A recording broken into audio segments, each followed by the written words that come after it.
Hi friends, இப்போ நான் என்ன செஞ்சிட்டு இருக்கிறேன்னா நாளைக்கு காலையில டிஃபனுக்காக ரெடி பண்ணிட்டு இருக்கிறேன் ஃப்ரெண்ட்ஸ். நாளைக்கு காலையில பச்சை பயிறு தோசை போடலாம் அப்படின்னு யோசிச்சேன். அதுக்காக பயிறு ஊற வைக்கிறதுக்கு ரெடி பண்ணிட்டு இருக்கிறேன்.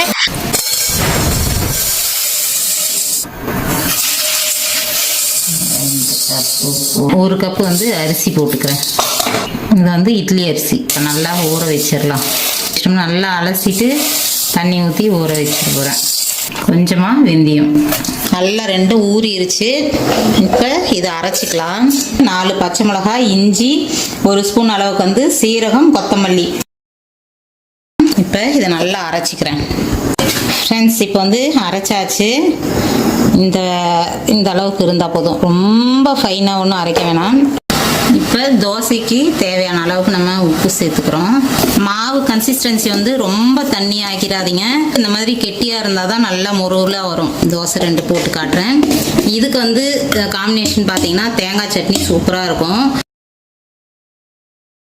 தேங்காய் சட்னி செம்மையாக இருக்கும். காரமாக கார சட்னியும் சாப்பிடலாம் இருக்கும். பின்னாடி திருப்பி அப்படி பாருங்க, செம்மையா இருக்குது.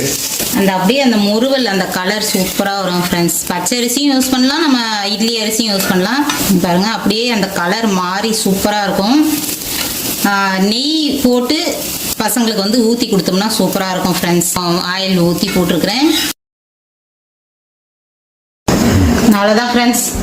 சூப்பர் கலராக அவ்வளோ கிறிஸ்பியாக இருக்குது பாருங்க. சூப்பராக இருக்கும். பச்சை பயிறுனாலே நமக்கு நல்லா அந்த கிறிஸ்பியாக வரும்.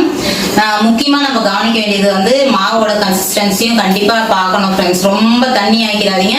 நம்ம கொஞ்சம் அடை மாவு மாதிரி இருக்கட்டும். ஆளுக்கு ஒரு தோசை, ஒரு இட்லி, நம்மளோட காலை டிஃபன்.